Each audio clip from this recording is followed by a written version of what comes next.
नमस्कार, मैं doctor Rupa Mangalani, associate professor political science department में। हमारा आज का टॉपिक है भारत में न्यायिक पुनरावलोकन। तो हम जानते हैं न्यायिक पुनरावलोकन का अर्थ क्या है, उसकी सीमाएं क्या है और भारत में इसकी विशेष प्रकृति क्या है। तो आइए जानते हैं जुडिशल रिव्यू या न्यायिक पुनरावलोकन क्या है। तो न्यायिक पुनरावलोकन का अर्थ है न्यायपालिका द्वारा संसद तथा विधान मंडलों द्वारा पारित किए गए कानूनों तथा कार्यपालिका द्वारा किए गए जो भी कार्य हैं उनकी संवैधानिकता की समीक्षा की जाए और यदि वो संविधान विरुद्ध हो तो न्यायपालिका को इन्हें शून्य अथवा अवैध घोषित करने की शक्ति प्राप्त है। न्यायिक पुनरावलोकन का सिद्धांत का उद्भव सबसे पहले संयुक्त राज्य अमेरिका में हुआ। न्यायिक पुनरावलोकन का विकास जिस रूप में अमेरिका में हुआ उसके तहत देश के सर्वोच्च न्यायालय को ये अधिकार है कि वह इस बारे में विधायी कार्य की वैधता या अवैधता के संबंध में अंतिम निर्णय सुना सकता है कि वे कहाँ तक मूल विधि अर्थात देश के संविधानों के उपबंधों के अनुरूप है या नहीं है। भारतीय संविधान में न्यायिक पुनरावलोकन के सिद्धांत का स्पष्ट उल्लेख संविधान के उपबंधों में कहीं नहीं मिलता, फिर भी न्यायिक निरीक्षण के सिद्धांत के आधारभूत तत्वों की मौजूदा स्थिति के कारण इस सिद्धांत का खुद ब खुद विकास हुआ है। तो भारत के संविधान में स्पष्ट संवैधानिक उपबंधों की अनुपस्थिति के बावजूद न्यायिक पुनरावलोकन के लिए आवश्यक परिस्थितियां मौजूद हैं और ये परिस्थितियां क्या हैं उसे हम देखते हैं। ये परिस्थितियां हैं लिखित तथा कठोर संविधान के केंद्र एवं राज्यों के मध्य शक्तियों का विभाजन तथा मौलिक अधिकारों की व्यवस्था की मौजूदगी के कारण न्यायिक पुनरावलोकन का सिद्धांत मौजूद है। भारतीय संविधान के अलग अलग अनुच्छेदों जैसे अनुच्छेद 12, अनुच्छेद 32, अनुच्छेद 246, अनुच्छेद 254, अनुच्छेद 368, अनुच्छेद 132 में न्यायिक पुनरावलोकन के अनुलक्षण देखे जा सकते हैं। संविधान के 42वें संविधान संशोधन द्वारा सर्वोच्च न्यायालय की न्यायिक पुनरावलोकन की शक्ति को सीमित कर दिया गया था, लेकिन 43वें संविधान संशोधन 1977 द्वारा उन प्रावधानों को समाप्त कर दिया गया। वर्तमान समय में सर्वोच्च न्यायालय को न्यायिक पुनरावलोकन के संबंध में वही स्थिति प्राप्त है जो 42वें संविधान संशोधन के पहले प्राप्त थी। सर्वोच्च न्यायालय को संविधान की सर्वोच्चता बनाए रखने का उत्तरदायित्व सौंपा गया है। एक सीमा तक अमेरिकी न्यायिक पुनरावलोकन का अनुकरण करते हुए संविधान को देश की मूल विधि माना गया है। तो इस प्रकार हम देखते हैं कि हर विधायी अधिनियम को, चाहे वह संघ या राज्यों का हो, वो संविधान की मूल विधि के अनुरूप होना चाहिए। तो न्यायिक पुनरावलोकन के सिद्धांत के अनुरूप न्यायपालिका को कौन कौन से अधिकार हैं अगर हम देखें तो पहला अधिकार है कि वह व्यवस्थापिका द्वारा बनाए गए मौलिक अधिकारों को शून्य या न्यून करने वाले कानूनों को अवैध घोषित कर सकती है। दूसरा, मौलिक अधिकारों के प्रवर्तन व अनुरक्षण हेतु सर्वोच्च न्यायालय अनेक प्रकार की रिटें जैसे बंदी प्रत्यक्षीकरण, परमादेश, प्रतिषेध, उत्प्रेक्षण और अधिकार पृच्छा आदि जारी कर सकती है। ये रिटें हम सारी पहले पढ़ चुके हैं। मौलिक अधिकारों में हम पढ़ चुके हैं कि मौलिक अधिकार शून्य हो या न्यून हो तो किस प्रकार न्यायपालिका उनकी रक्षा कर सकती है। दूसरी बात, संविधान में अधिकथित संघ व राज्यों की विधायी सीमा का अतिक्रमण होने पर सर्वोच्च न्यायालय ऐसे कानून जो है को अवैध घोषित कर सकती है। तो संविधान में अधिकथित संघ व राज्यों की विधायी सीमा का अतिक्रमण होने पर भी सर्वोच्च न्यायालय उन्हें अवैध घोषित कर सकती हैं। तीसरी बात, अनुच्छेद 368 के द्वारा निर्धारित संशोधन प्रक्रिया का उल्लंघन होने पर सर्वोच्च न्यायालय उसे अवैध घोषित कर सकता है। जिन मामलों में संविधान की व्याख्या का प्रश्न अंतर्निहित हो वहाँ अंतिम निर्णय देने का अधिकार सर्वोच्च न्यायालय का ही होगा। सर्वोच्च न्यायालय के बहुत सारे मामले हैं जैसे गोपालन बनाम मद्रास राज्य, स्वर्ण नियंत्रण अधिनियम, इब्राहिम वजीर बनाम बम्बई, गोलकनाथ बनाम पंजाब राज्य, बैंक राष्ट्रीयकरण अधिनियम, अखबारी कागज संबंधी नीति, केशवानंद भारती, इन सब मामलों में न्यायिक पुनरावलोकन के सिद्धांतों का प्रयोग किया गया है। इस प्रकार भारत में सर्वोच्च न्यायालय ने समय समय पर न्यायिक पुनरावलोकन की शक्ति का प्रयोग किया है।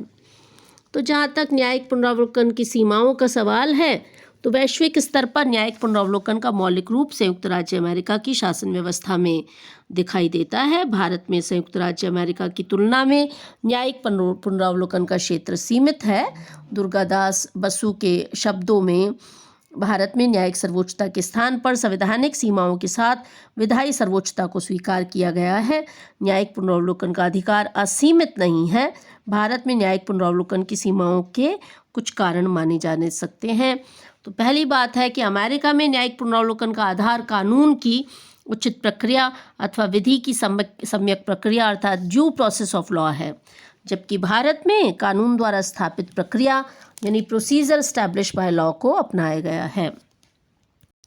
इसका अभिप्राय यह है कि अमेरिका में किसी कानून की संवैधानिकता की जांच करते समय उसमें निहित उद्देश्य का भी विश्लेषण किया जाता है। निर्मित कानून की युक्तियुक्तता एवं विवेक की समीक्षा कानून की सम्यक प्रक्रिया में शामिल है। अमेरिकी सर्वोच्च न्यायालय किसी भी कानून की वैधानिकता की जांच में यह आकलन करता है कि संघ या राज्य विधानमंडल द्वारा निर्मित कानून उसके कानून निर्माण की क्षमता के अंतर्गत था या नहीं। साथ ही यह आकलित किया जाता है कि वह कानून की उचित प्रक्रिया यानी ड्यू प्रोसेस ऑफ लॉ की भी शर्तों को पूर्ण करता है या नहीं करता। अतः व्यवस्थापिका सदनों द्वारा निर्मित कानूनों का आकलन प्राकृतिक न्याय के सिद्धांतों के विरुद्ध होने पर अमेरिकी न्यायालय उन्हें असंवैधानिक घोषित कर सकता है। भारत में जापान की संविधान की शब्दावली विधि द्वारा स्थापित प्रक्रिया शब्दावली को अपनाया गया है। इसके अनुसार न्यायालय संसद द्वारा निर्मित विधि के विवेक या युक्तियुक्तता की समीक्षा नहीं कर सकते। यदि कानून निर्माण के दौरान व्यवस्थापिका सदनों द्वारा कानून निर्माण की क्षमता का उल्लंघन किया गया हो तो न्यायालय द्वारा इसे अवैध घोषित किया जा सकता है। तो भारत में न्यायपालिका जो है वो न्यायिक पुनरावलोकन के तहत निर्मित कानून का प्राकृतिक न्याय के सिद्धांत के आधार पर अन्वेषण नहीं कर सकती है। एच.एम. सीरवई भी कहते हैं किसी संविधि की संवैधानिकता पर निर्णय करते हुए न्यायालय को कानून की बुद्धिमत्ता या बुद्धिहीनता या उसके न्याय या अन्याय से कोई संबंध नहीं है। तो इस प्रकार हमने देखा कि दूसरी बात ये भी है कि देखिए अमेरिकी संविधान बहुत संक्षिप्त है, इसलिए वहाँ संघीय शासन या इकाइयों के बीच विविध प्रकार के विवाद उत्पन्न होते हैं तो सर्वोच्च न्यायालय उस पर निर्णय लगाता है, देता है। लेकिन भारतीय संविधान तो व्यापक है, लिखित दस्तावेज है, एक एक चीज़ हमने लिख दी है। तो इस प्रकार हमने केंद्र और राज्यों के मध्य जो संबंध है उसका बहुत हमने विवेचन बहुत विस्तृत रूप से कर दिया है।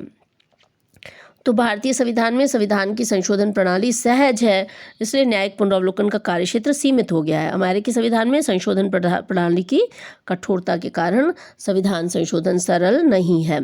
तो भारत में संविधान संशोधन प्रणाली के कारण ही समय समय पर सामाजिक, आर्थिक और राजनीतिक उन्नति के लक्ष्यों को अर्जित किया गया है। अतः न्यायिक पुनरावलोकन का दायरा भारत में अमेरिका की तुलना में सीमित है।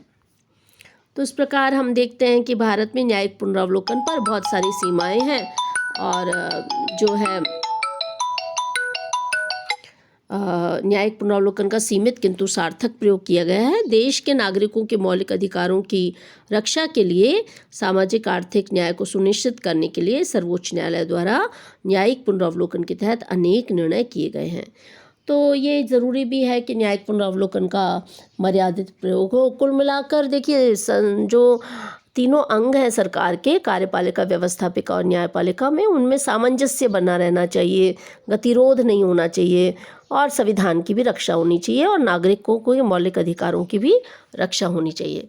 तो इस प्रकार हमने देखा कि भारत और अमेरिका में न्यायिक पुनरावलोकन में क्या अंतर है। हमने भारतीय न्यायिक पुनरावलोकन की विशेषताओं को देखा। हमने सबसे बढ़कर ये जाना कि भाई न्यायिक पुनरावलोकन होता क्या है। तो इस प्रकार आप जो है इस टॉपिक बहुत महत्वपूर्ण टॉपिक है। न्यायिक पुनरावलोकन पर अक्सर छोटे बड़े सवाल आते हैं और कंपटीशन में भी इसके कई क्वेश्चन पूछे जाते हैं। स्पेशली जो है due process of law, procedure establish law पूछा जाता है कि विधि की सम्यक प्रक्रिया क्या है और कानून द्वारा स्थापित प्रक्रिया क्या है, ये दोनों ही पूछा जाता है। तो आप जो है इस टॉपिक को तैयार कीजिए और जब हम मिलेंगे तो उस पर विस्तृत चर्चा भी करेंगे। तो आपने जो है अभी तक जो हमने जाना है सर्वोच्च न्यायालय का संगठन जाना, हमने जाना सर्वोच्च न्यायालय के कार्य क्या है और आज हमने क्या किया कि न्यायिक पुनरावलोकन क्या है। और हमारा जो अगला टॉपिक होगा वो हम देखेंगे कि न्यायपालिका की स्वतंत्रता भारत में किस तरह से सुनिश्चित की जाती है, कौन कौन से प्रावधान हैं जिससे न्यायपालिका की स्वतंत्रता को सुनिश्चित किया गया है। और आज ये जो टॉपिक है सर्वोच्च न्यायालय एवं न्यायिक पुनरावलोकन क्या है, इसको हमने जाना। इसमें शॉर्ट नोट भी बनते हैं, विधि की यथोचित प्रक्रिया, विधि द्वारा स्थापित प्रक्रिया, इसको भी आप प्रिपेयर करके रखिए।